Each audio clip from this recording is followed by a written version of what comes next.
கர்த்தருடைய பரிசுத்த நாமத்துக்கு மகிமை உண்டாவதாக. கிறிஸ்துவுக்குள் மிக பிரியமான நண்பு சகோதர சகோதரிகளே, நண்பர்களே, உண்மையாவது மீண்டும் வரப்போகிற கர்த்தர் லட்சியமாக இருக்கிற நம்முடைய ஆண்டவராகிய இயேசு கிறிஸ்துவின் இந்த நாமத்தினாலே இந்த இரவு ஆராதனை நான் உங்களை வாழ்த்து வரவேற்கிறேன். கர்த்தர் நம் ஒவ்வொருவரையும் ஆசீர்வதிப்பாராக. அல்லேலூயா, அல்லேலூயா. சத்துமே வரலையே, உங்களை சேர்ந்து வரலையே சொல்லுமா? அல்லேலூயா.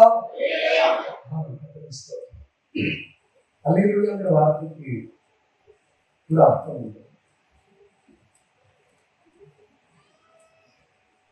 அல் லே லூ யா என்ற அந்த சொல்லை பிடிக்கிற போது வாழ்த்துகிறேன், போற்றுகிறேன், துதிக்கிறேன், யாவுமே என்று சொல்லுகிற யாவே என்ற யெகோவா கடவுளை நான் வாழ்த்துகிறேன், போற்றுகிறேன், துதிக்கிறேன் என்று சொல்ல அடக்கிய வார்த்தை தான் அல் லே லூ யா.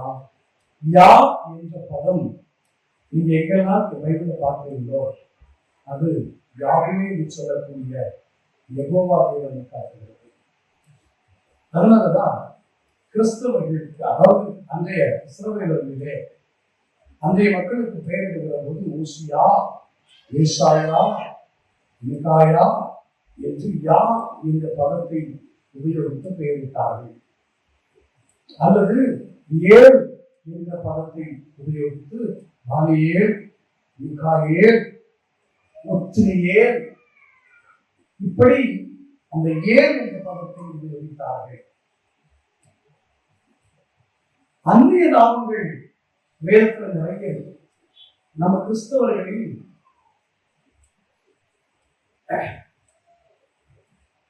விழிப்புணர்வு அடைய வேண்டிய விஷயங்கள் நிறைய இருக்கு. நிறைய விஷயங்கள் கிறிஸ்தவர்கள் விழிப்புணர்வு அடைய குறிப்பாக கூடியவர்கள்.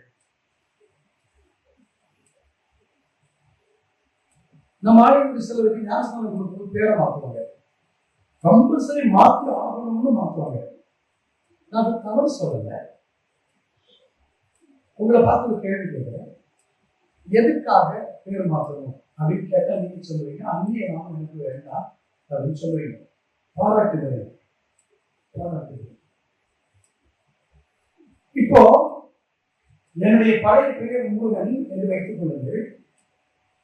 அதை எடுத்துட்டு இப்போ நான் எனக்கு யாக்கோபுன்னு பேர் வைக்கிறேன். சரியா? இப்போ என்னை நான் யாக்கோபு என்று எத்தனை முறை அழைப்பேன்?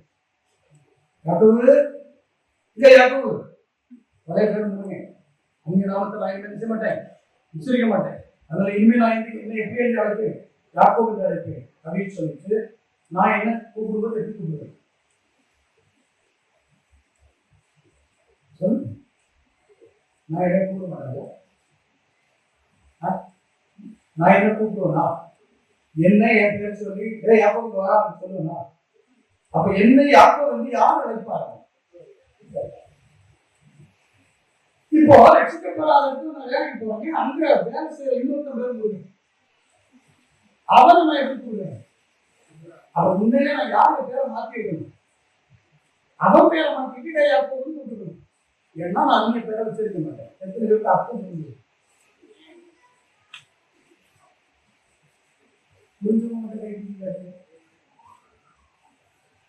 சரி, பரவாயில்லைங்க. நான் கிறிஸ்தவனா மாறுறதுனால என் பேரை நான் கிறிஸ்தவ பேரா மாத்திக்கிறேன். நல்ல விஷயம். நீங்க ஒரு வார்த்தையை சொல்லும் போது ஜாக்கிரதையா சொல்லணும். அதாவது அந்நிய நாமத்தை நான் உச்சரிக்க மாட்டேன், அதனால நான் பேரை மாத்திக்கிறேன்னு இந்த சிக்கலை சிக்கிவீங்க. புரியுதா? என் பழைய பேரை மாத்திட்டு நான் எனக்கு யாக்கோபு இல்லைன்னா யாக்கோபுனாலே முதல்ல திருவேன். சரியா? அப்போ அந்த பேரை வச்சுக்கிட்டு மற்றவங்க எல்லாரும் என்னைய பார்த்துட்டு அமர்த்துதான் கூப்பிடுறான். ஆனா சரி, ரைட்டு, பைபிள் இருக்கிறதுனால யாக்கோபு கூப்பிடுறான்னு வைங்க. ஆனா நான் இன்னும் அடுத்தவங்களுடைய அந்நிய பேரை வச்சிருக்கேன். உச்சரிக்க மாட்டேன்னு சொல்லி கம்பெனியில் இருக்கிறவங்க நீங்க மாத்தி பேர் சொல்லி கூப்பிட்டு தான் பாருங்க. ஏன் பையன் 8 மாசம் ஆச்சு, அவனையே அவன் பேரை சொல்லி கூப்பிடலன்னா இப்படிதான். அவன் பேரை சொல்லி வெறிக்கன்னு கூட்டாலும் திரும்பி வரான். 8 மாசம் வளர்ந்து திரும்பி பார்க்க மாட்டேங்குது. மற்றவன் பார்ப்பான், யாரும் கூப்பிட்டு பாருங்க. தப்புன்னு ஒரு அப்போ கேட்டா எனக்கு முருகன் பேர் போது கேட்டா அப்போ கிறிஸ்தவ பேருக்கு மரணத்தை வச்சிருவான். ரைட்டா? சரி, அது வேண்டாம், அது ஒரு பிரச்சனை. சரி, இப்ப நம்ம உண்மையிலேயே ஒரு கிறிஸ்தவம் நம்ம ஆர்வத்துல வந்துட்டு அதனால நான் என் பேரை மாத்திக்கிறேன். நல்லது. அப்போ நம்ம என்ன பண்றது தெரியுமா? அந்நிய பேரை உச்சரிக்க மாட்டேன்னா பேரை மாற்றுவோம். எங்க எடுக்கிறோம்? பைபிள் இருந்து எந்த பேர் எடுக்கிறோம்? சாத்ராக். சாத்ராக்னா பைபிள் இருக்கு சார். அடுத்து இருக்கா? பைபிள்ல இருக்கு. ஆனா அது பேர் யாரோட பேரு? எங்கிருந்து வந்த பேரு? பாபிலோனிலே அவர்களுடைய இறையாண்மையை சம்பந்தித்த ஒரு பெயரை இஸ்ரவேல் மக்களுக்கு புகுத்தினார்கள், வைத்தார்கள். அந்த பேர் என்ன பேரு? ஒரிஜினலா அதான் அந்நிய பேரு. பைபிள்லயே அது அந்நிய பேர் தான் இருக்கு. ஒரிஜினல் அவன் பேர் என்ன? அனனியா, அசனியா, மீசாவேல் என்ற வார்த்தைகளுக்கு சாத்ராக், மேஷாக், ஆபேத்நேகோ ஒன் பேர் வச்சாங்க. நம்ம புஸ்தகத்துல பைபிள்ல யூதாஸ் காரியத்துல பைபிள் இருக்கிறவங்க அது வைக்க மாட்டான். ஏன்? ஏன்னா அவன் காட்டி கொடுத்தான். நான் கேட்கிறேன் யூதாஸ் பேர் வச்சுனா காட்டி கொடுக்குறவங்க தான் இருக்கானா? கூட்டத்தை ஒருத்தன் திருட, அவன் விசுவாசி. வெளியில இருந்து பார்க்கணும் எபனேசர் சபையில் உள்ளவன் திருடன்னு சொல்றாங்க. அவங்க உள்ள எல்லாருமே திருடணும். ஒத்துக்கிறீங்களா? சொல்லுங்க. அப்ப ஏன் பேர் வைக்க மாட்டேங்கிறீங்க? நம்ம மனதில் அப்படி மாறி போச்சு. நம்ம மைண்ட நம்ம போதகர் என்னை போல போதகர்கள் முதற்கொண்டு எல்லாரும் மைண்ட வேற மாதிரி கரெக்ட் பண்ணி வச்சுக்கிறாங்க. நம்ம அறிய வேண்டிய பிரகாரம் அறிய வேண்டியது இன்னும் அறியல. சுயத்தினருக்கு புரியுது. இப்ப நமக்கு பார்த்து இன்னொரு இந்த இடத்துல ஒரு முக்கியமான செய்தியை சொல்ல ஆகியவர் ஏதாவது சொல்றேன். ஒரு மனுஷன் தவறான ஒரு பாவியான மனுஷன் மனம் திரும்பி வர அவன் பாவின்னு எல்லாருக்கும் தெரியுது. பாவி ஆனா மனம் திரும்பிட்டான். ஆனா ஒரு வீட்டுல சுதந்திரமா விட்டீங்க திருடங்க பக்கா திருட 3 வருஷம் ஜெயில இருந்து தந்துருக்கான்.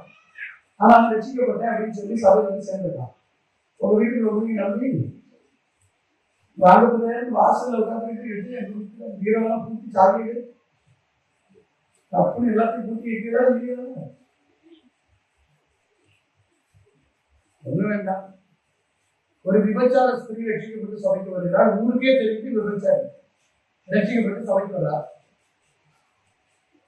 இப்ப நான் கேட்கிறேன், சிஸ்டர், அந்த விபச்சார ஸ்திரீ ரட்சிக்கப்பட்டு வந்தவ உங்க வீட்டை நீங்க அந்த ஓரமா நீங்க பேசுறீங்கன்னா நீங்க என்ன மனநிலையை பார்ப்பீங்க? சகோதரி சொல்லுங்க, சொல்லுங்க. அல்லேலூயா, கர்த்தருக்கு ஸ்தோத்திரம். மனதிற்கு சகோதரி என் புருஷன் இடத்துல நல்ல ஆலோசனை அப்படி சொல்லுகிறா.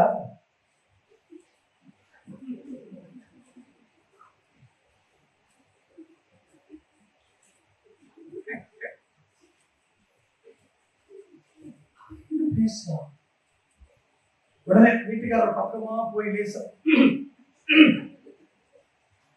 அந்த இருவருக்கு என்ன அர்த்தம்னா மரியாதையா ரட்சிக்கப்பட்டவமா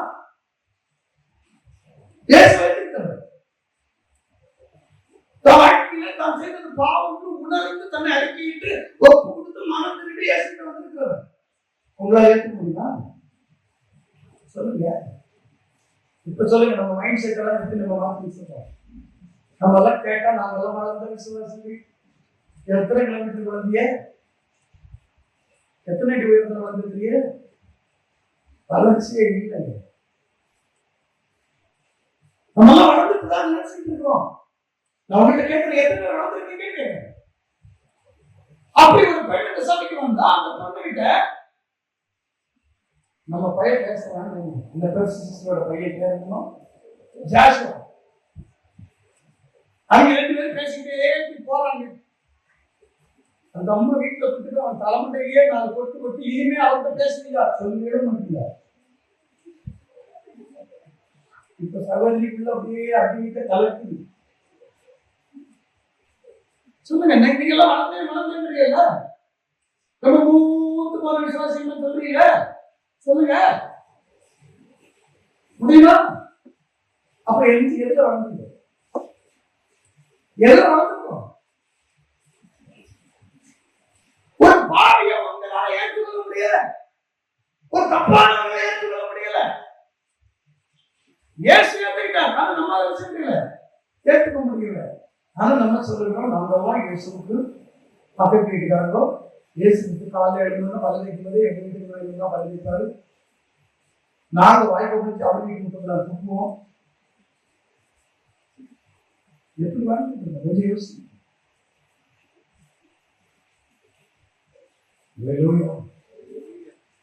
நம்ம மைண்ட் செட் அப்படி ஆகி போச்சு. மாறணும்.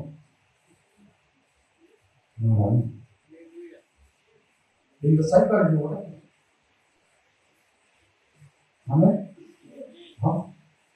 நீங்கெல்லாம் அந்த மாதிரி ஒரு புதிய தலைமுறையை உருவாங்க.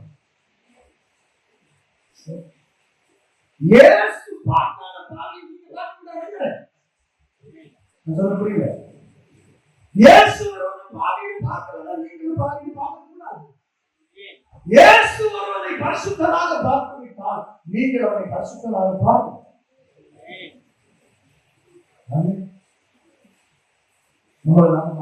நிறைய மாற்றம் தேவை. எவ்வளவு விஷயத்தில் நம்ம இன்னும் பின்தங்கி கிடக்கிறோம். ஆனா நாம சொல்லிக்கிறோம், நாங்கள் முன்னால வந்துட்டோம். சீசகாரன் பின்னால கிடக்கிறார், அவன் எங்கேயோ போயிட்டான்.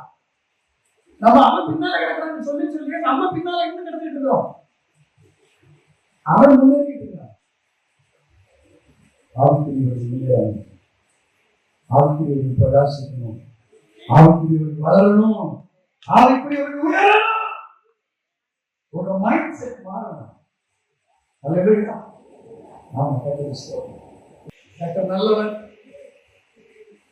இன்னைக்கு உங்களோடு கூட நான் பேசும்படி கடந்த வாரத்தில் நான் பேசுற செய்தியுடைய தொடர்ச்சி தான் இன்னைக்கு பேச போறேன். எத்தனை பேருக்கு ஞாபகம் இருக்கு? எல்லாம் நோக்கம் எடுத்து போன வாரம் பேசினாரு. அதுவும் 2 லட்சமா இல்லையான்னு கேட்கறதுலாம் இருக்காங்க. போன வாரத்தில் நான் இன்னொரு பேசுகிற செய்தியினுடைய தொடர்ச்சியை தான் நான் பேச போறேன். எடுத்து வாசிங்க. உபாகம புஸ்தகம் 28வது அதிகாரம் அவருடைய 12வது வார்த்தை.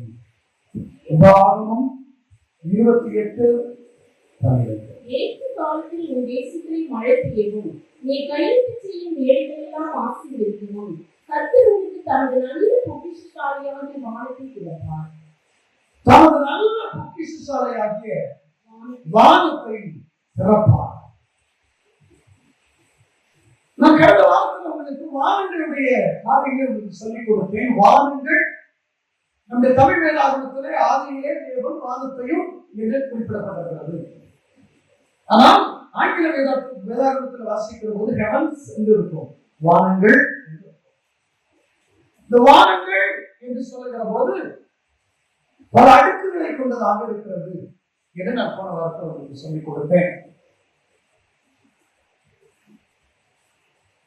குறிப்பாக பூமிக்கு மேல ஒரு வானம் என்று நான் குறிப்பிடுகிற அந்த பதத்திற்கு வேதாகமத்தை எடுத்து வாசிக்கிற போது அங்கே ஆதியாகமத்தில் வாசிக்கிறோம், ஆகாய விரிவு என்று அங்கே கொடுக்கப்பட்டிருக்கிறதை பார்க்கிறோம். அப்ப பூமிக்கு மேல நாம் பார்க்கிற இது வானம் அல்ல, இது ஆகாய விரிவு. வானம் என்று சொல்லுகிற போது அது பூமி போன்ற மற்ற எல்லா கோள்கள், இந்த கோள்கள் அடங்கிய ஒரு சூரிய குடும்பம். இந்த சூரிய குடும்பத்தை போல பல லட்சம் சூரிய குடும்பங்கள் அடங்கிய அந்த மில்கிவே கேலக்சியில பல நட்சத்திர சமூகங்கள் அடங்கிய அந்த மில்கிவே கேலக்சி அல்லது பால்வெளி அண்டத்துல காணப்படுவதைத்தான் வானங்கள் என்று குறிப்பிடுகிறோம். அது 3 அடுக்குகளாக பார்க்கிறோம். 1 சுவாச காற்று இருக்கிற அல்லது பிராணவாயு இருக்கிற இடம் வரைக்கும், முதல் அடுக்கு அல்லது முதல் வானம் அல்லது காற்று மண்டலம் என்று சொல்லுகிறோம். அதிலிருந்து அடுத்து வருகிற பகுதி நட்சத்திர மண்டலம் அல்லது இரண்டாம் வானம் என்று குறிப்பிடுகிறோம். இந்த நட்சத்திர சமூகங்களுக்கு மேலே மூன்றாவது அடுக்கு இருக்கிறது. அதற்கு பெயர் தூதர்கள் வானம் அல்லது பரதீசு அல்லது பரலோகம் என்று குறிப்பிடுகிறோம். அவைகளுக்கு மேலே வெளியே நாசாவில் இருக்கிறவங்க ஆராய்ச்சி செய்கிறார்களே, அவர்கள் எல்லாம் இந்த மில்கி வே கேலக்சியில இருக்கக்கூடிய அந்த இரண்டாம் அடுக்குக்குள் மட்டும்தான் அவர்களுடைய நுண்ணோக்கி பாய்ந்து செல்லும். அதை தாண்டி பார்க்கிற அளவுக்கு இன்னும் ஒருவரும் எதையும் கண்டுபிடிக்கவில்லை.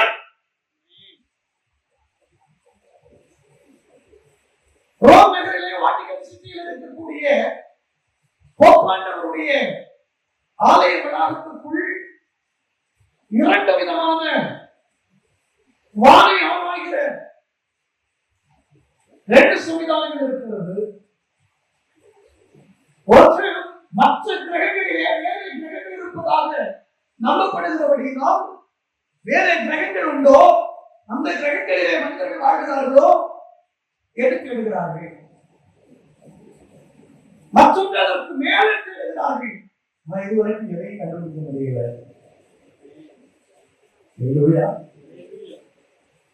ஒரு குறிப்பு சொன்னா நான் சொல்றேன் பயன்படுத்த நான் பொதுவாக கத்தோலிக்க கிறிஸ்தவ யாரும் பார்க்கவில்லை. ஒரு கஷ்டமா இருக்கும் சிலருக்கு. ஒரு கஷ்டம் தான் எனக்கு அதை பற்றி கவலை இல்லை. உண்மையை சொல்றதுக்கு இங்கே பயப்படாத. கத்தோலிக்கர்கள் நாம் ஏன் கிறிஸ்தவர்களாக பார்ப்பதில்லை அப்படின்னா, இந்த இசைக்கருவி பாருங்க, மியூசிக்கல். இந்த மியூசிக்கல்ல கர்நாடக இசைன்னு ஒண்ணு இருக்கு. அதுல ஒவ்வொரு ராகத்துக்கு ஒரு பேர். உதாரணத்துக்கு கீழே இருக்கிற வெள்ளக்கட்டையெல்லாம் வாசித்தா அதுக்கு பேர் சங்கராபரணம்னு பேர். அதாவது சா டு சான்னு சொல்லுவாங்க. சி டு சி, சா தொடங்கி சா வரைக்கும் சரிகள் பதினிசால சா தொடங்கி சா வரைக்கும் வெள்ளக்கட்டையிலையா வாசித்தா அதுக்கு பேர் சங்கராபரணம். அதுவே நோட்டு மாத்தி மேல கருப்பு கட்டை ஏறி வந்தா அதுக்கு மைனர் ராகம் சொல்லுவாங்க. இது மேஜர் ராகம், அது மைனர் ராகம். அந்த மைனர் ராகத்துல வாசித்தா அதுக்கு சரசாங்கின்னு பேரு. இதுல சரிக பதசான ஒரு பதம் இருக்கு, ஒரு நோட்டு இருக்கு. அது ரெண்டு விதமான ரெண்டு ராகத்தை உங்களுக்கு குறிப்பிடுகிறேன். வந்து சிவரஞ்சனியும் சரிக பதசதா, மோகனமும் சரிக பதசதா. ஆனா நோட் மட்டும் கட்டையில ஏறி இறங்குறதுதான் வித்தியாசம். நீ கீபோர்ட் காசு எடுக்கிறியா இல்ல பிரசங்கம் பண்றியான்னு நீங்க யோசிக்கிறது எனக்கு புரியாது இல்லையா? பார்ப்போம். இப்போ சங்கராபரணத்தை கீழே இருக்கிற எல்லா வெள்ளக்கட்டையும் வாசித்து வர்றப்போ எஃப்க்கு பதிலா எஃப் ஷார்ப்ல கை வச்சா கருப்பு நோட்டுல ஒரே ஒரு கட்டையை மேல ஏற்றி கீழே வாசித்தா அது கல்யாணியா மாறும். இப்ப நான் கல்யாணியில வாசிட்டு இருக்கிறேன். வாசிக்கும் போது ரிட்டர்ன் வருகிற போது நான் மேல இருக்கிற கருப்பை டச் பண்ணல. அடுத்த ஒரு ராகத்தை நான் அதில் மிக்ஸ் பண்ணிட்டேன் அப்படின்னா சங்கராபரணம் ஆகிடும். சங்கராபரணத்தையும் கல்யாணியையும் நான் ஒன்னா மிக்ஸ் பண்ணிட்டேன் அப்படின்னா அதுக்கு பேரு ராகமாலையாடு. சங்கராபரணத்தையும் கல்யாணியையும் ஒரு சேர்த்து வாசிட்டேன்னா அதுக்கு பேரு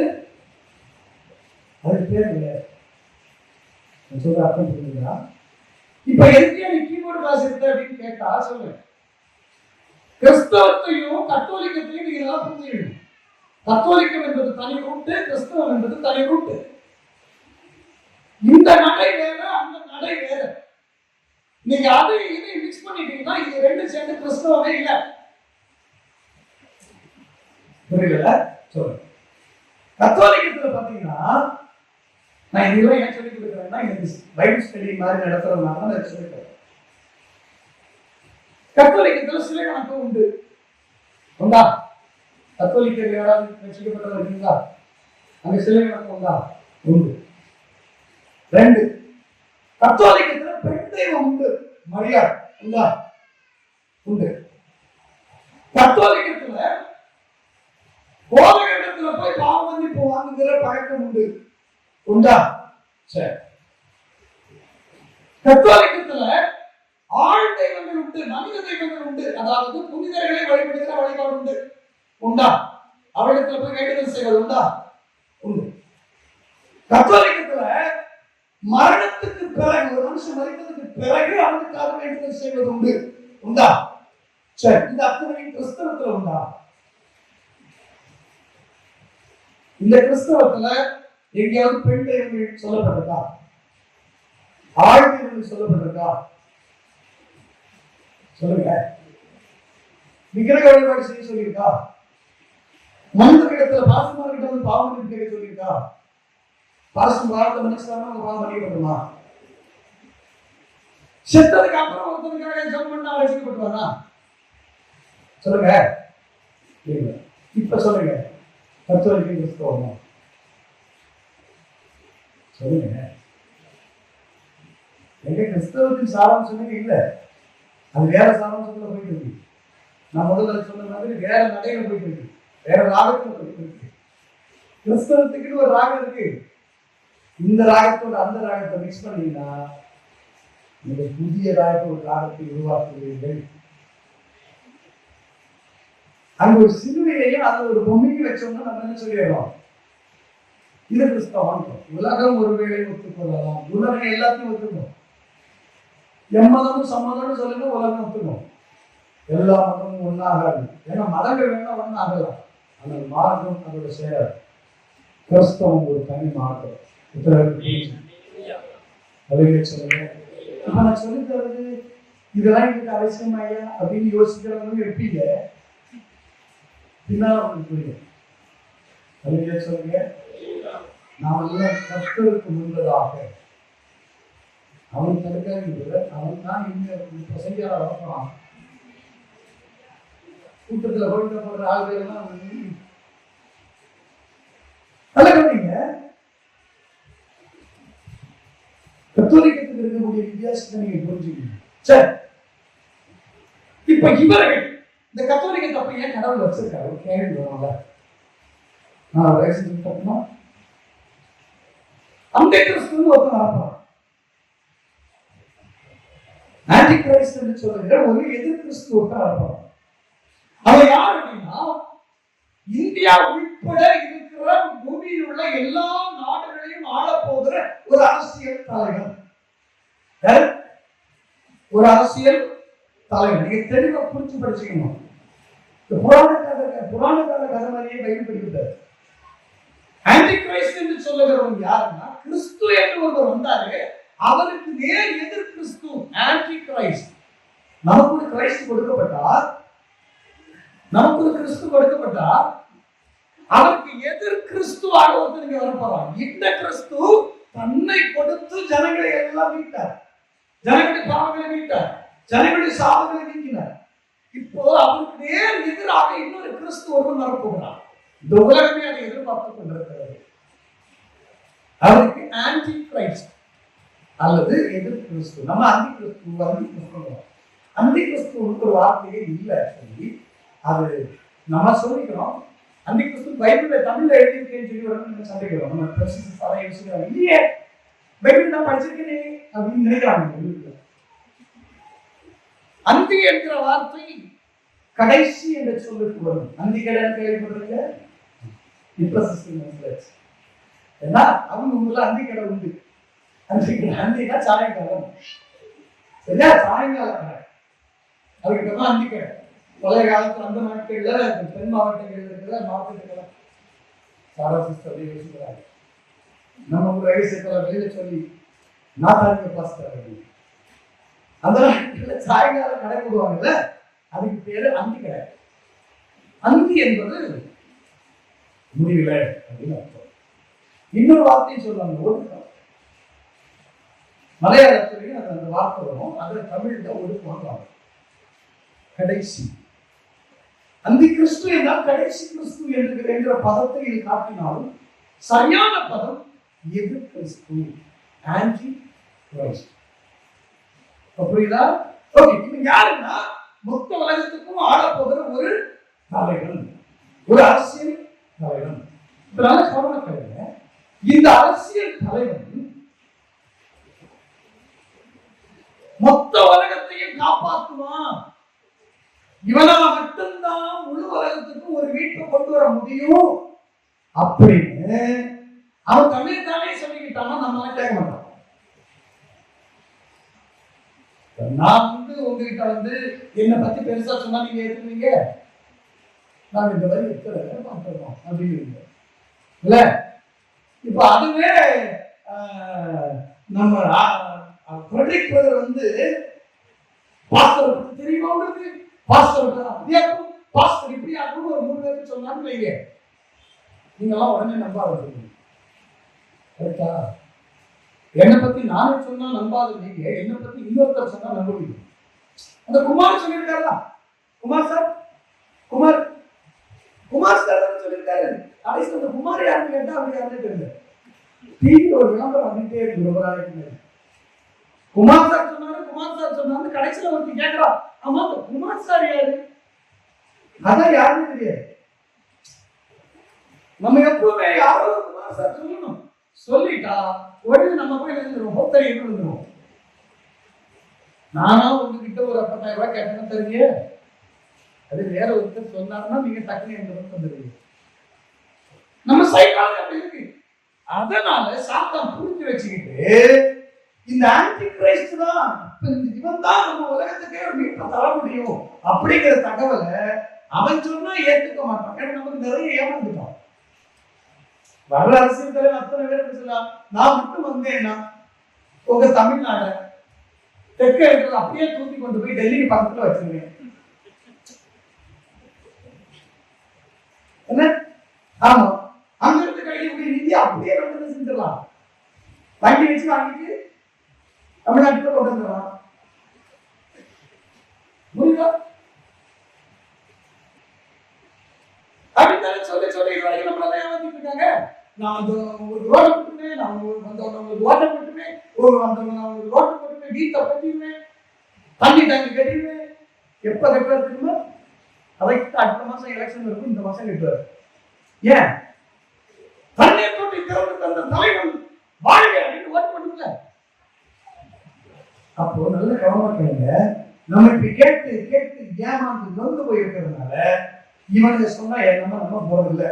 அப்போ வேறொருத்தர் சொன்னா நம்புவோம். சொல்றவன் கொஞ்சம் வெயிட்டான பத்தியா இருந்தா கண்டிப்பா நம்புவோம். இப்ப ஆன்டி கிரைஸ்ட் என்பவன் ஒரு உலகத்தலைவனாக வருகிற போது உங்க எல்லாருக்கும் மீட்பு உண்டு அப்படின்னு மொத்த உலகத்தை நம்ப வைக்கணும்னா மொத்த உலகமும் மதிக்கிற ஒரு பெரிய மனுஷன் சொல்லணும்.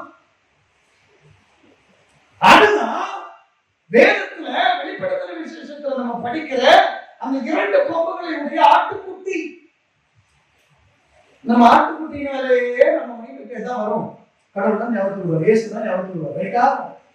அந்த வேஷத்துல ஒருவன் வரப்போகிறான், அவரைத்தான் மத தலைவன் என்று குறிப்பிடுவார். அதனாலதான் எல்லா அரசியல் தலைவர்களையும் பார்த்து கூட ஒரு மத தலைவன் வச்சிருக்காங்க. கலைஞர் இருந்தவரைக்கும் கூடவே எசராபாத்திரம் சுத்தினாரா இல்லையா? எதுவுமே பார்த்துருக்கீங்க? நீ பார்த்துருக்கியா? எல்லா தலைவர்களுக்கும் கூட பக்கத்துல யார் இருப்பா? ஒண்ணு சாமியார் இருப்பார். மத தலைவர்களுக்கு முக்கியத்துவம் கொடுக்கிற மனித இனம் பெருத்து போச்சு. இதை பயன்படுத்தினா நல்லா கவனம் கேளுங்க. நான் சொல்ல வர விஷயம் என்னன்னா, இந்த ஆன்டி கிரைஸ்ட் என்று சொல்லுகிற எதிர்ப்பு அவனுக்கு சாதகமாக அவனை உயர்த்தி காட்ட ஒரு மத தலைவனை தான் பக்கத்துல வைக்கிற அவன் தான் உலகமே போற்றுகிற ஒரு மத தலைவனாக இருக்க வேண்டும். சங்கராச்சாரியார் சொன்ன இந்தியாவில் கேட்பாங்க, அமெரிக்காவில் கேட்பாங்க. கேட்கணும்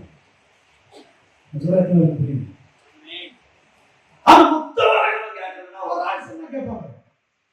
யாரு வந்துச்சு வந்தீங்களா? வெளிப்பாடு இது பரத்திலிருந்து வந்தது, வாசுபுரத்தை வெளிப்படுத்தவில்லை. இப்ப நாடு தெரியும் பாருங்க. யாரு? போப்பாண்டவர். அவனை கேட்கணும், அவர்களை இப்ப இருக்கிறதா? ஆன்டி கிரைஸ்ட் வரும்போது யார் பதவியில் இருக்கிறார்களோ அந்த ஆண்டவர் தான் இந்த கள்ள திருத்த தரிசியாக இருப்பார். அவர் சொல்லுவார், இங்க பாருங்க, இவர்தான் நம்ம எல்லாரும் வீட்டுக்கு வந்திருக்கிற தலைவர், இவரை எல்லாரும் ஏற்றுக்கொண்டு உங்களுக்கு சொல்ல மாட்டார். உலக நாடுகளின் தலைவர்களுக்கு சொல்லுவார். தலைவர்கள் எல்லாம் சேர்ந்து அவர் போட்டு போடுவாங்க. எல்லாரும் சேர்ந்து ஓட்டு போட்டு ஒரு கொடியின் கீழ் ஒரு ஆட்சி வரும். சொல்ல புரியுதா? பாஸ்டர்களுக்கு இதெல்லாம் புரியுது கஷ்டமாக பாவம் விசுவாசி நீங்க. உங்களை எத்தனை பேருக்கு புரியுது எனக்கு தெரியல. புரிகிறவர்களுக்காக நான் கற்றுக்கிறேன். இந்த மத தலைவனை வேதம் கள்ள தீர்க்கதரிசி என்று சொல்றார். இந்த ரெண்டு தலைவர் யாருன்னா அவன். இப்போ நல்ல கவனம் கேட்கணும். இந்த தலைவர் கை காட்டினால் ஏற்றுக்கொள்வதற்கு உலக நாடுகளில் எங்கும் இந்த மத தலைவனுக்கான ஆட்கள் வேண்டும். எங்க ஐயா சொன்னீங்க, தலைவர் சொன்னா என்ன வேலை செய்யும்? உண்மையிலே நான் சொல்றேன், கத்தோலிக்க கேட்டு பாருங்க. போப்பு கிட்ட இருந்து ஒரு சர்க்குலர் வந்தா அது என்ன வந்தாலும் அதை அப்படியே ஏற்றுக்கிறதுக்கு கடைசி கொண்ட வரைக்கும் தயாராகிறான். கரெக்டா?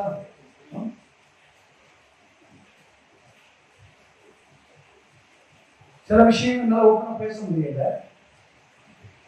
அங்க இருந்து ஒரு சர்க்குலர் வந்ததுன்னு வச்சுக்கீங்களேன், அதை அங்க இருக்கிற பிஷப்புகள் கீழே சொல்லி, கீழே இருக்கிற பங்கு தந்தை சொல்லி, பங்கு தந்தை கீழே இருக்கக்கூடிய சாமியார்களுக்கு சொல்லி, சாமியார்கள் சபைக்கு சொன்னா கடைசி அந்த சபைக்கு ஒழுங்கு வர மாட்டான். சாராயங்களே கிடக்கிறவனா இருப்பான். அவன் கூட அதை என்ன சொல்லுவான்? நம்புவான், ஏற்றுவான். அப்படிப்பட்ட ஒரு கூட்டத்தை கொண்ட ஒரு கூட்டத்தின் தலைவன் தான் இந்த அந்தி கிறிஸ்துவுக்கு தேவை. அப்ப இது இந்தியாவில் மட்டும் இல்ல, the whole world இது தேவை. அதனாலதான் அவனை கையில் எழுதலாம்.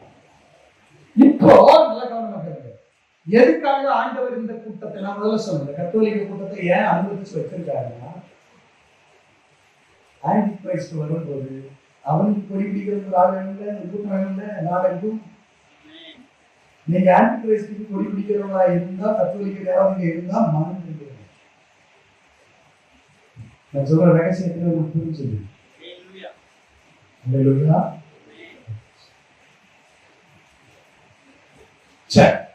வசனத்துக்கு போறது, வானம் நல்ல பொக்கிஷசாலை, அந்த நல்ல பொக்கிஷசாலையிலிருந்து அதை திறந்து நான் வந்து ஆசீர்வதிப்பேன். நான் இதுல உங்களுக்கு சொன்னேன், முதல் வானம் காற்று மண்டலம், இரண்டாம் வானம் நட்சத்திர மண்டலம், மூன்றாம் வானம் தூதர்கள் மண்டலம் அல்லது தூதர்கள் வானம். இப்ப நம்ம எல்லாம் வாழ்ந்து கொண்டிருக்கிறது பூமியில, முதல் அடுக்குக்குள்ள இருக்கிற பூமியில இருக்கிறோம். நம்ம பூமிக்கு மேலதான் பிராணவாயு இருக்கிறது. மற்ற கிரகங்களில் அது இல்லை. அதை புரிஞ்சுக்கணும். இப்போ நமக்காக ஆண்டவர் தம்முடைய பொக்கிஷசாலையான வானத்தை, அந்த இடத்துல எந்த பதம் வரணும்னா வானங்களை திறப்பார். எதை திறப்பார்? முதல் வானத்தை திறக்கிறார். நமக்கு வர வேண்டிய ஆசீர்வாதம் வரல. அப்ப இரண்டாவது வானத்தை திறக்கிறார், இன்னும் வரல. மூணாவது வானத்தை திறந்தது. சொல்லுங்க, இன்னைக்கு ஆண்டவர் உங்களுக்கு ஒரு செய்தி சொல்லுபடி எவ்வளவு வருகிறார். தமது நல்ல பொக்கிஷசாலை ஆகிய வானத்தை உங்களுக்காக எனக்காக திறக்கிறார். ஆமென். இது ஒரு வசனம் எனக்கு ஞாபகத்துக்கு வருது. அவர் தம்முடைய பலகனையை திறந்து, பலகனை என்ன சரியா சொல்றவங்களுக்கு உடனே ஒரு பரிசு. யார் சொன்னா? சாரா சிஸ்டரா? எல்லாரும் சேர்ந்து சாரா சிஸ்டர் கை தட்டுங்க. இதுதான் பரிசா? அதுவே பெரிய பரிசு. பலகை என்றால் ஜன்னல் என்றால் ஜன்னலை திறந்து கொடுத்தாலே நம்மால தாங்க முடியாது. ஆண்டவர் வாசலே திறந்து கொடுத்தா சொல்றாரு, எப்பா நான் ஜன்னல் இல்லப்பா, நான் வானத்தையே உனக்காக திறக்க போறேன். ஆமென். யாருக்காக வானத்தை திறப்பா? போன வாரத்துல நான் பார்த்தோம், அப்போஸ்தலனாகிய பேதுரு பசி எடுக்கிற நேரத்துல ஜெபிக்கிறதற்கு அந்த யோப்பா பட்டணத்துல மார்க்கு என்னுடைய வீட்டுக்கு மேல் மாடிக்கு போறாரு. பசிக்குதுங்க, கீழே போய் கேட்டு சாப்பாடு ரெடி ஆச்சா? இல்ல சார் அப்படின்னா உடனே நம்ம பயர் என்ன செய்யும், கடைக்கு அனுப்பி வாங்கிட்டு வாங்கன்னு சொல்லிருக்கணும். அவர் என்ன பண்ணாரு தெரியுமா, சாப்பாடு தயாராகி கொண்டிருக்கட்டும் என்று சொல்லிவிட்டு அவர் ஜெபிக்க போயிட்டார். ஜெபிக்கிறவனுக்காக வானம் திறந்தது. ஜெபிக்கிறவனுக்காக வானத்தை திறக்கிற கர்த்தர். வானம் திறக்கப்பட்டது. 4 மூலைகள் கட்டப்பட்டதிலே ஒரு துப்பட்டி இறங்கி வந்தது. அந்த துப்பட்டியில பலவிதமான மிருக ஜீவன்களும் பிராணிகளும் இருந்தது. அதை அடித்து புசிக்கின்ற ஒரு சத்தம் கேட்டது. இது என்னங்க விசேஷம்? 28வது வார்த்தை சொல்லுகிறது 10வது அதிகாரத்துல, இந்த தரிசனத்தை காண்பித்து அவனுக்கு கொடுத்த விளக்கம் என்ன தெரியுமா? எந்த மனுஷனையும் தீட்டுள்ளவனாக நீ என்ன கூடாது, எவனையும் வெறுத்து தள்ளக்கூடாது, ஆகாதவன் என்று சொல்லக்கூடாது. நான் உங்களை பார்த்து சொன்னேன், இன்னொருவனை பார்த்து ஆகாதவன் என்று சொல்லுகிற நீங்கள் யார்? ஒரு காலத்துல நான் யாருக்கும் வேண்டாதவன், ஆகாதவன். எபேசியர் 5:8 சொல்லுகிறது, ஒரு காலத்திலே நீங்கள் அந்தகாரமாய், எடுத்து வாசிங்க, முற்காலத்திலே நீங்கள் அந்தகாரமாய் இருந்தீர்கள். நீங்கள் அந்தகாரமாய் இருந்தீர்கள். அப்படின்னா மைக் சொல்லுங்க சிஸ்டர், நேற்று கேட்கல, மைக் வச்சு சொல்லுங்க. அந்தகாரமாய் இருந்தீர்கள் சொல்லுங்க.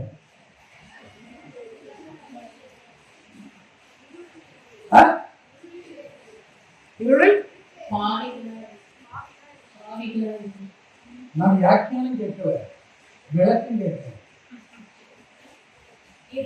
அந்தகாரமாய் இருந்தீர்கள், அதுக்கு விளக்கம் என்ன? இருட்டா இருந்தீர்கள், இருளில் இருந்தீர்கள் அல்ல. ஆண்டவராக இயேசு கிறிஸ்துவை ஏற்றுக்கொள்வதற்கு முன்பு நானும் நீங்கள் எப்படி இருந்தோமா? இருட்டா இருந்தோம். நீங்கள் நானும் இருட்டா இருந்தோம். இருட்டுக்குள்ள இருக்கிறது வேற, இருட்டாக இருக்கிறது வேற. வார்த்தைக்கு அர்த்தம் புரியணும். இருளாக இருக்கிறது வேறங்க, இருட்டுக்குள்ள இருக்கிறது வேற. அவர் சொல்றாரு, எப்ப நீ இருட்டுக்குள்ள இருக்கிறது அது வேற விஷயம், நீ ஏன் இருட்டா இருக்கிற? அப்படி இருட்டா இருந்த உனக்குள்ள கிறிஸ்து என்னும் வெளிச்சம் வந்து உதித்தது.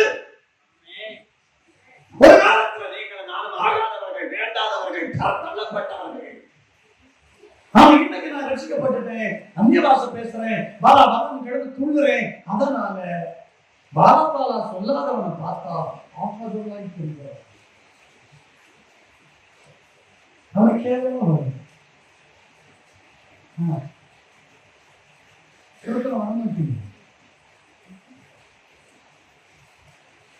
சிபிஐ ஜாதியில் போயாச்சுன்னா மீசை தாடி இந்த மாதிரி இதெல்லாம் வச்சுட்டு போறவனை பார்த்தா அந்த சிபிஐ பிரதருக்காக பிரதரோ இல்லை மூப்பரோ அந்த பாடரோ பாஸ்டரோ அவரு அவரை கவனிச்சு பாருங்க. நீங்க எங்கேயாவது நீங்க பார்த்தீங்கன்னா கவனிச்சு அந்த கண்ணு வாய் ஒரு மாதிரி போதும். பக்கத்துல அங்க இருக்கிற விசுவாசிகிட்ட இந்த தாய்மை செய்கிறவங்க பார்த்தா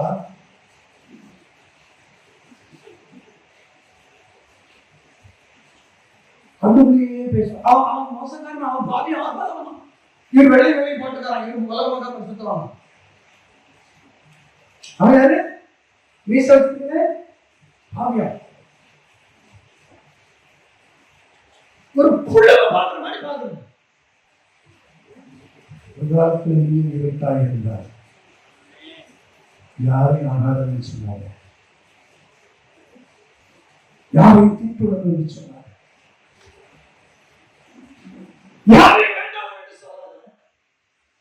நீ ஒரு காலத்தில் வேண்டாதவனாக கிடந்தவன் என் இயேசுவை விலையேறப்பட்ட ஒரு முத்திரையாக, விலையேறப்பட்ட ஒரு பாத்திரமாக, விலையேறப்பட்ட ஒரு மாணிக்க கல்லாய பாத்திரத்தை மாற்றிருக்கிறார்களா? அது ஆண்டவர் உங்க மேல என்ன வைத்த கிருபை.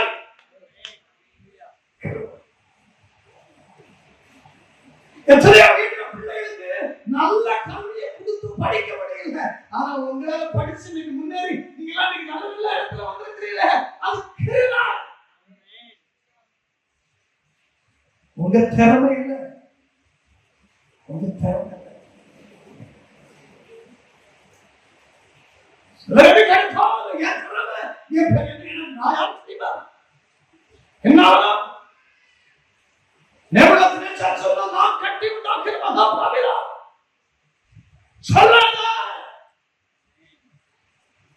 நான் செஞ்சேன், நான் கொடுத்தேன், நான் வந்தேன், நான் பார்த்தேன்.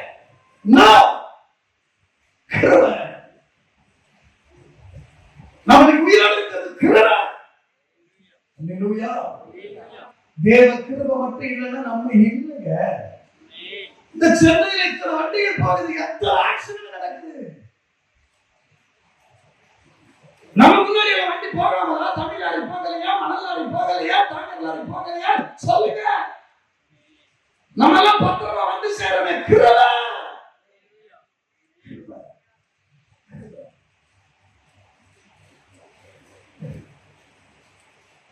யாரையும் தீட்டுள்ளதுன்னு சொல்ற இந்த அழைப்பாடு யாருக்கு வருது? பேதுரு பாஸ்டருக்கு வருது. தேவ சமூகத்தில் ஜெபிக்கிறவனுக்கு வெளிப்பாடு வரும். ஜபம் இல்லாதவங்க வாழ்க்கையில வெளிப்பாடு இல்லை. வெளிப்பாடு இருக்கிறவன் தெளிவா இருக்கும்.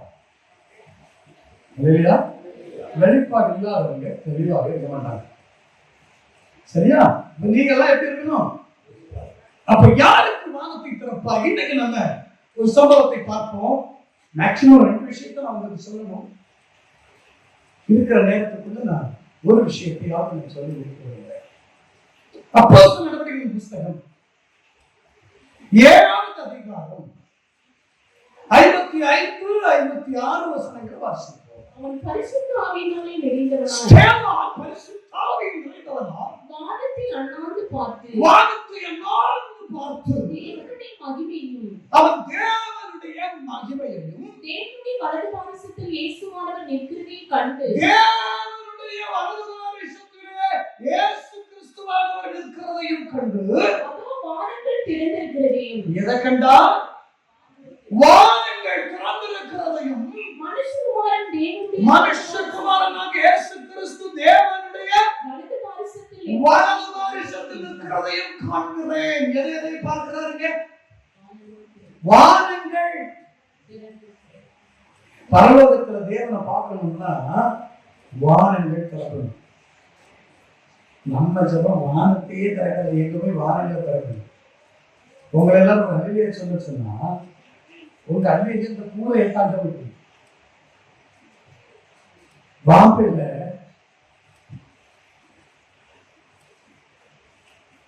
ஜெரிமேரி ஒரு நாள், எத்தனை பேருக்கு தெரியும் தெரியாது.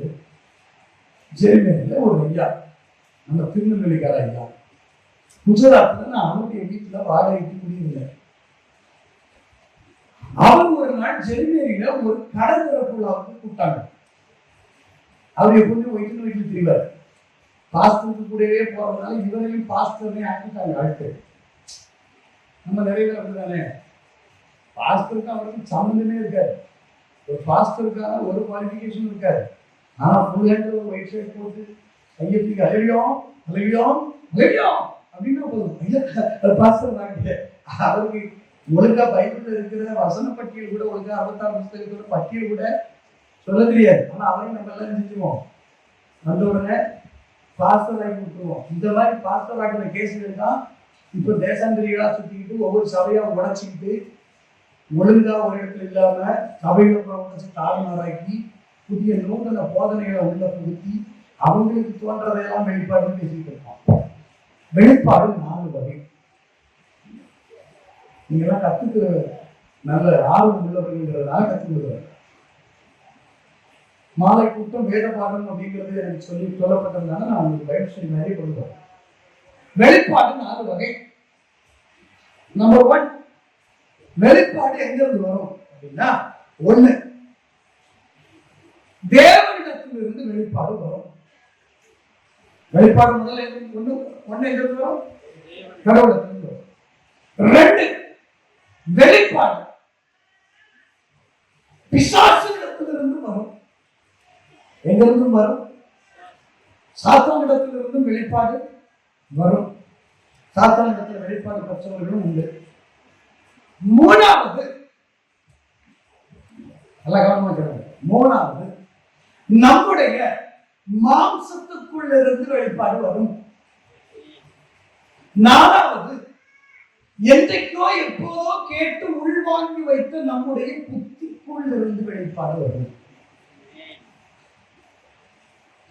இதுல எது தேவ வெளிப்பாடு, இது மற்றது எது அப்படின்னு கண்டுபிடிக்கணும்னா, இப்ப இந்த மாம்சத்துல இருந்து ஒரு வெளிப்பாடு வருதுன்னா அது நம்முடைய இச்சைக்கு ஏற்ற மாதிரியே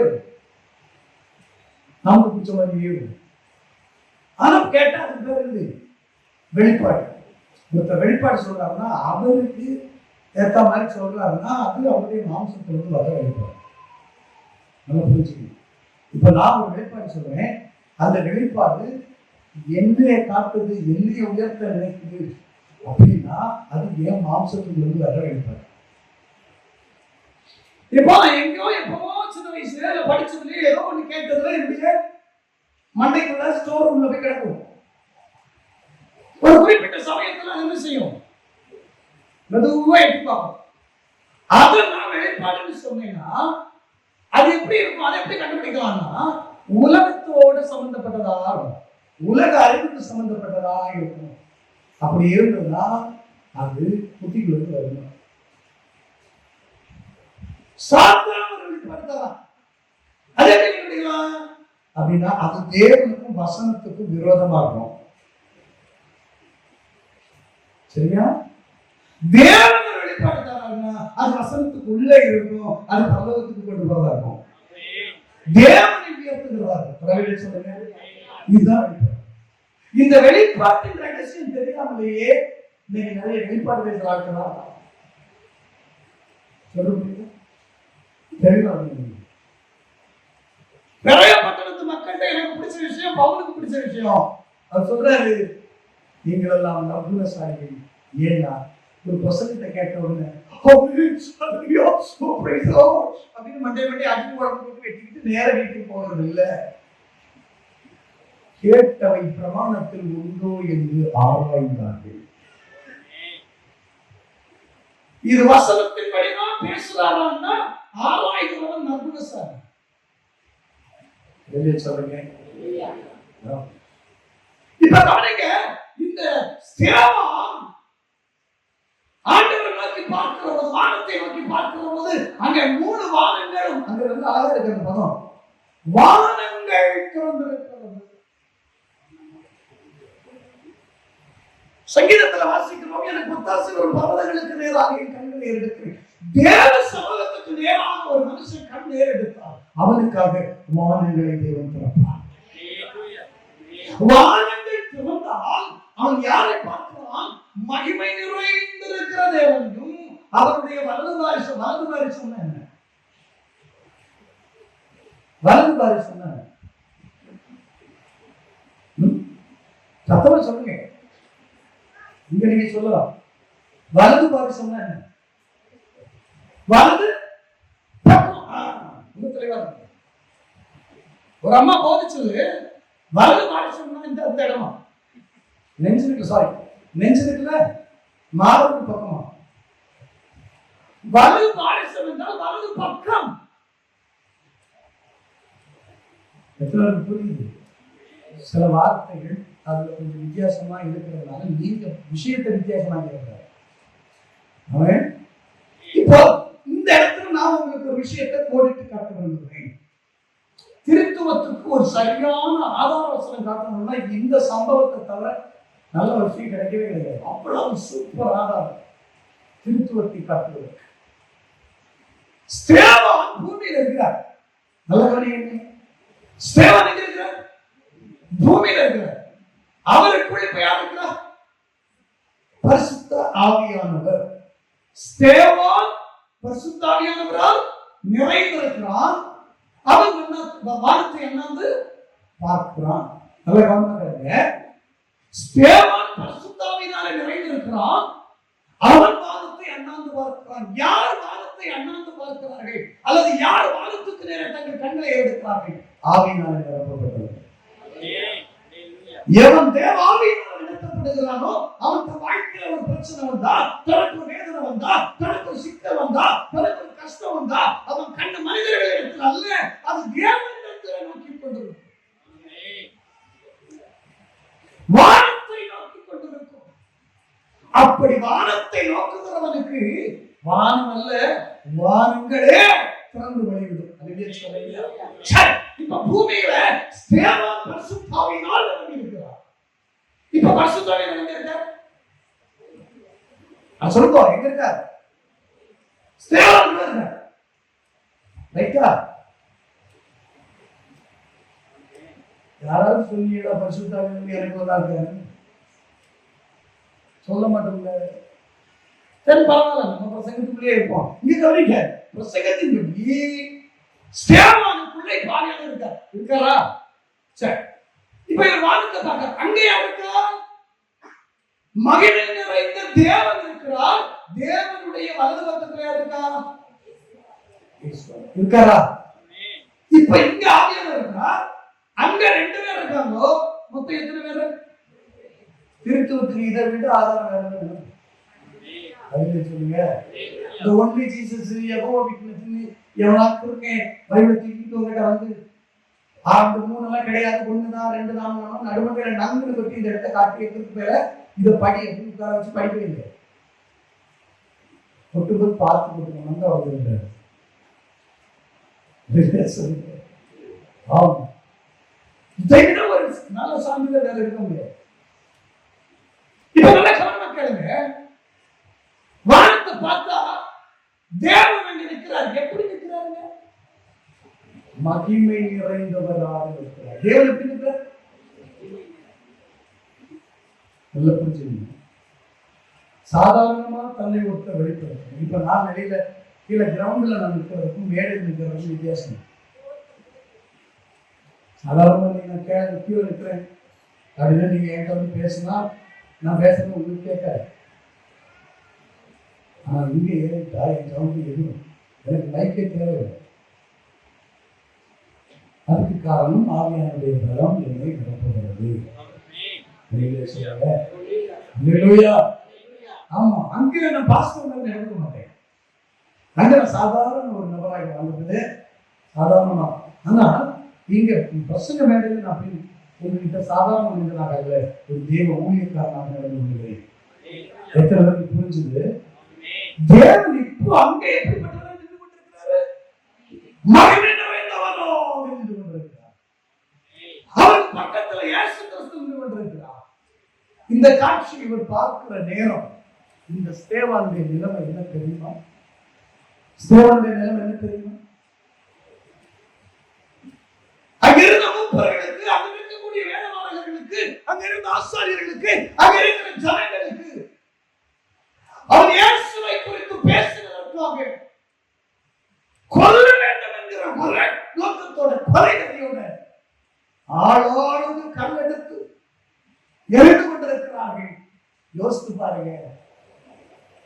வானத்தை அண்ணாந்து பார்க்கிறோம், அது ஒரு கல் செடியோடு சேர்த்து மனதுக்கு வந்து விடுகிறது. அங்கே பார்க்கிறோம் அடுத்த கல் அவன் ஏழு பக்கத்திலிருந்து இடது பக்கமாக அந்த கண்ணோடு சேர்த்து வந்து அடிக்கிறது. வேதனை, கல்பட்டை காயம், ரத்தம் கலகிறது, அப்படியே ஓடிக்கொண்டிருக்கிறது. உடம்பெல்லாம் காயம், உடம்பெல்லாம் வேதனை, ரத்தம் சொட்ட சொட்ட உடல் வீங்கிற நிலைமை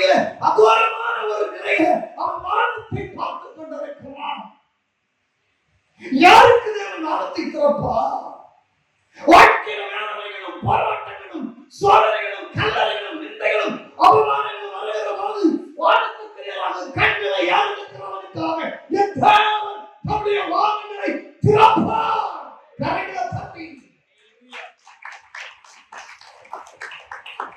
இன்னைக்கு நமக்கு ஒரு கஷ்டம் வருகிற போது, நமக்கு ஒரு பாடு வருகிற போது, நமக்கு ஒரு உபத்திரம் வருகிற போது தேவ சமூகத்தை நோக்கி பார்க்கிற அனுபவம் நமக்கு உண்டோ? 16:33 யோவான்ல இயேசு சொன்னார், உலகத்திலே உங்களுக்கு உபத்திரம் உண்டு, ஆனால் தைரியமா இருங்க, நான் உலகத்தை ஜெயித்திருக்கிறேன். ஜெயித்த கிறிஸ்து நம்மோடு இருக்கிற போது நாம் எதற்கும் பயப்பட தேவையில்லை. யாருக்கு என் தேவன் வானத்தை திறக்கிறார்? வேதனைகளும் பாடுகளும் உபத்திரங்களும் வருகிற போது தேவனை நோக்கி பார்க்கிறவர்களுக்கு வேதனைகள் வருகிற போது, சோதனைகள் வருகிற போது, உபத்திரங்கள் வருகிற போது நான் உங்களுக்கு ரகசியம் சொல்லி தருகிறேன். பிரச்சனை வருகிற போது ஸ்தேவான் பரிசுத்த ஆவிக்குள்ளாக நிறைந்தார். நம்மளா இருந்தா நம்மள ஒருத்தர் குற்றப்படுத்தல, நம்ம 100 குற்றப்படுத்தணும். ஒண்ணு தெரியாதா? உன் குடும்பத்தை தெரியாதா? உங்க அப்பாவை தெரியாதா? உங்க அம்மாவை தெரியாதா? இல்ல 100 குற்றம், ஒரு குற்றம் தான் இங்க சொன்னான். நம்ம பதிலுக்கு 100 குற்றம் அவங்க சொன்னான். ஸ்தேவான் யாரையும் குற்றப்படுத்தல, மாறாக பரிசுத்தம். சும்மா வானம் திறந்துறாரு. நீ தொட்டதுக்கெல்லாம் குற்றப்படுத்தி இன்னொருத்தவரை பகைப்பட்டு கொண்டிருப்பாயானால் நான் உங்களுக்கு சொல்றேன், உங்களுக்காக வானம் இல்லை, உங்களுக்காக ஒரு கூரை ஓப்பனாக. நான் சொன்னேன், இந்த ஜெயிலுக்கு அந்த பாஸ்டர் தெரிஞ்சவர் போய் சொல்லிட்டு செவம் முடிச்ச உடனே பக்கத்துல இருக்கிறவர் கேட்டாரு, உங்க ஜெவம் கூரை தாண்டி இருக்குமா? அந்த அளவுக்கு ஜெயிச்சிருக்காரு. எப்படி உங்க ஜெபம் அந்த கூரையை தாண்டி போயிருக்குமா? உங்ககிட்ட கேட்கிற, உங்க ஜெபம் உங்க கூரையை தாண்டி இருக்கா? இந்த ஆராதனை கூரையை தாண்டி இருக்கா? இந்த கட்டளை தாண்டி மேல போயிருக்குமா? நீங்க உடைக்கப்பட்டால் தங்கத்தரம் நரங்குண்டதும் நொறுங்குண்டதுமான இறுதியத்தை தேவனை புறக்கணி. ஹல்லேலூயா. தெய்வனை உடைக்கிற போது பரலோகம் திறந்து மற்றவரை குற்றப்படுத்தாங்க.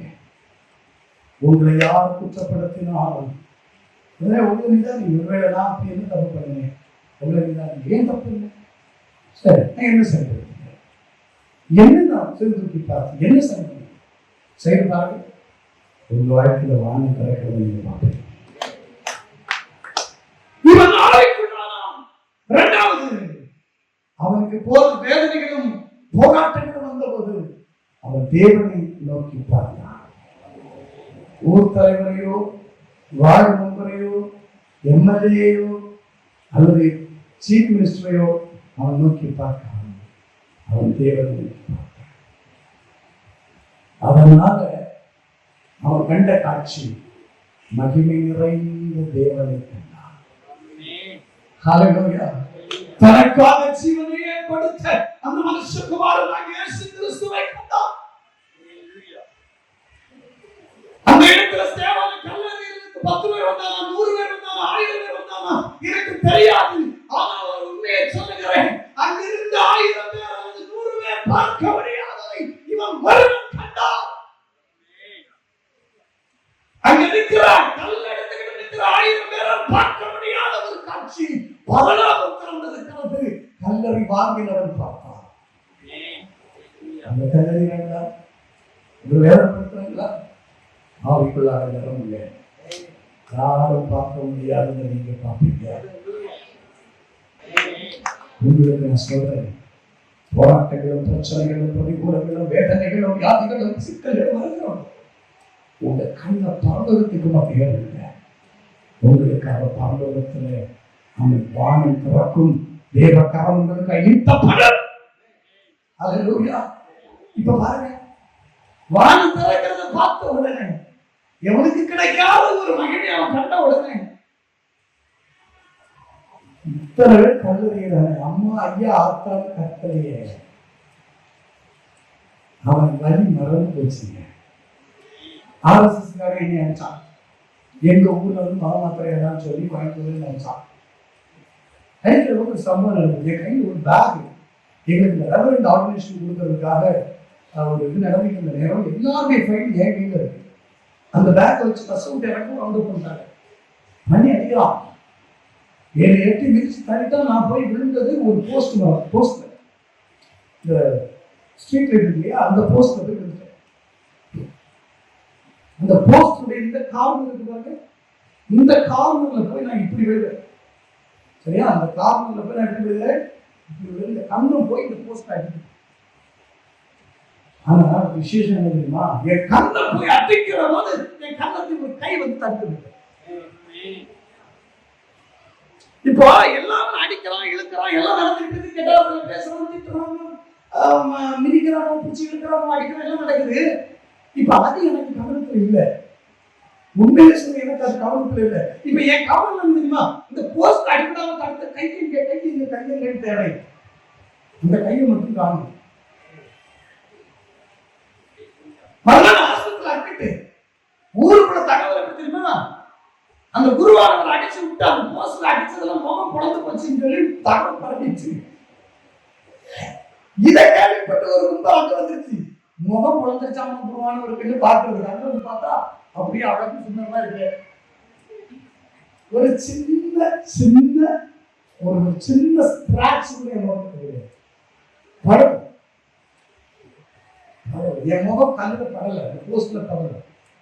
நான் சொல்லுங்கிறதே சொல்லல, கர்த்தருடைய சந்நிதியில அப்படி சமத்துல நான் உண்மையை சாட்சியா சொல்லுறேன். கை வந்து தடுத்து என் கண்ணம் போய் அடிச்சு அந்த கையில அப்படியே போய் கையை காணும் கட்டுறோம் இழுக்கிறோம் திட்டுறோம் எல்லாம் நடக்குது. இப்ப எனக்கு கவனம் கூட அவங்க இழுக்கிறான். இப்ப இந்த கையை கவனம் பாருங்க, ஸ்தேவானுக்கு மேல கல்லு விழுந்துகிட்டே இருக்கு. இப்போ ஸ்தேவானுக்கு பார்வையெல்லாம் பரலோகத்துல இருக்கு, வழி தெரியலங்க. பரலோகத்தை பார்க்கிறவனுக்கு உலகத்தின் வழி தெரியாதுங்க. சொல்லுங்க, உலகம் உங்களை எவ்வளவு வேதனைப்படுத்துறோம் உங்களுக்கு வேதனையாவே தெரியாது. ஏன்னா உங்க பார்வையும் கவனம் எங்க இருக்கு, உங்க மனம் எங்க இருக்கு, பரலோகத்துல இருக்கு, அந்த தேவன் மேல இருக்கு, உங்களுக்குள்ள ஆவியானவர் இருக்கிறார். அதனால இந்த உலகத்தின் வேதனை ஒரு விஷயம் இல்லை. அதனால தான் பவுல் சொன்னார், நொடி நேரத்துக்கு நீங்கி போகிற இந்த லேசான உபத்திரவம் அதிசீக்கிரத்தில் நீங்கி விடும். இந்த லேசான உபத்திரவம் அதிசீக்கிரத்தில் நீங்கி விடும். இந்த லேசான உபத்திரவம் ஆண்டவர் உங்க பக்கத்துல இருக்கிற போது எவ்வளவு வந்தாலும் என்ன வந்தாலும் அது சீக்கிரமா இருக்கலாம்.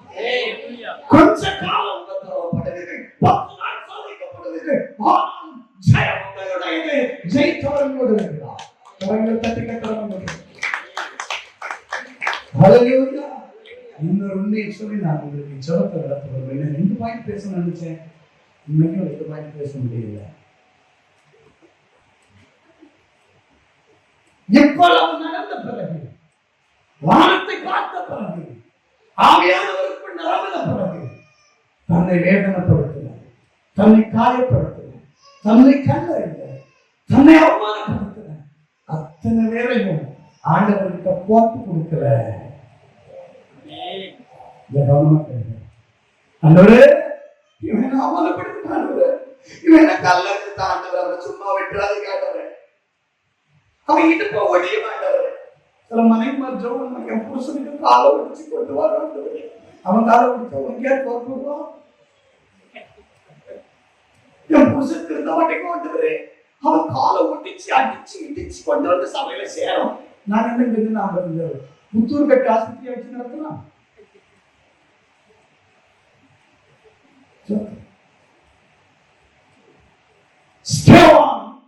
தன்னை கல்லறிந்தவர்களை போட்டு கொடுக்கிற மாறாக இவர்களை எல்லாம் வேதனைப்படுத்துறவரையும் சொன்னாங்க, இவனை மன்னிச்சு. தன்னை கல்லறைகளை பார்த்து சொன்னா இவனை மன்னிச்சுருங்க. நான் இதை சொல்றதுக்கு நான் தைரியமா சொல்லுவேன். ஏன்னா என்னை அழிக்கணும்னு தீர்மானிச்சு எனக்கு விரோதமா எழுதின அத்தனை பேருக்காகவும்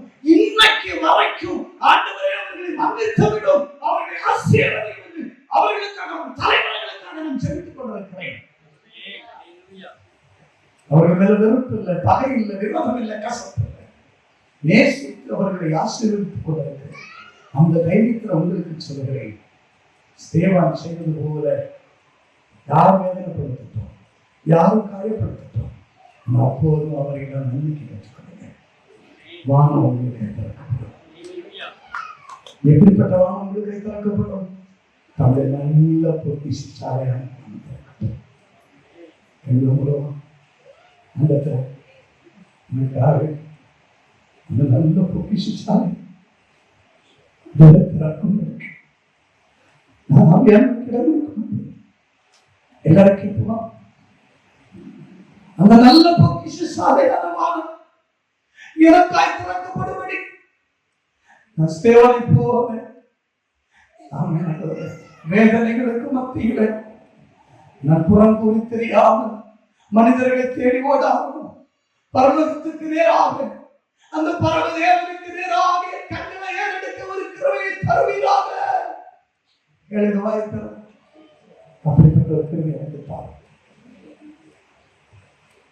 நான் உங்களுக்கு சொல்கிறேன், வேதனைகளுக்கு மத்தியில வானம் உங்களுக்கு திறக்கப்படும். தேவ பிள்ளையே, உன் கண்ணீருக்காக பரலோகம் திறக்கப்படும். இரவும் பகலும் நீ வடிக்கிற உன் கண்ணீருக்காக என்னுடைய நல்ல பொக்கிஷசாலையான வானத்தை திறப்பா.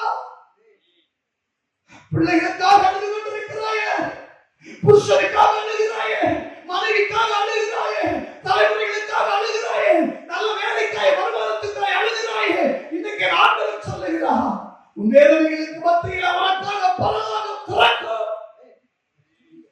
ஹல்லேலூயா, ஹல்லேலூயா, ஹல்லேலூயா. அந்த தொப்பு கொடுக்குமா? தகப்பனே, இந்த பிள்ளைகளை ஆசீர்வதியும். இன்னைக்கு ஒப்பு கொடுத்து உங்க பிள்ளைகளுக்கு இந்த கிருபையின் கரங்கள் இறங்கட்டும். தேவைகள் சந்திக்கப்படட்டும். இந்த பிரச்சனைகள் மாறட்டும். வேதனைகளுக்கு நடுவிலும் இவர்களுக்காக வானம் திறக்கப்படும். வானத்திலிருந்து இவர்களை ஆசீர்வதியும். ஏற்றுக்கொள்ளும். கிருபையின் மரத்துக்கொள்ளும். கண்ணீரை துடைத்து ஆறுதல் பெறும். வேதனைகளை மாற்றும், தேவைகளை சந்தையும், பிரச்சனை போராட்டங்கள் விடுதலையாக்கும். சமாதானம் சுகம் ஆரோக்கியம் தான். இயேசுவின் நாமத்தில் ஆமென். அல்லேலூயா.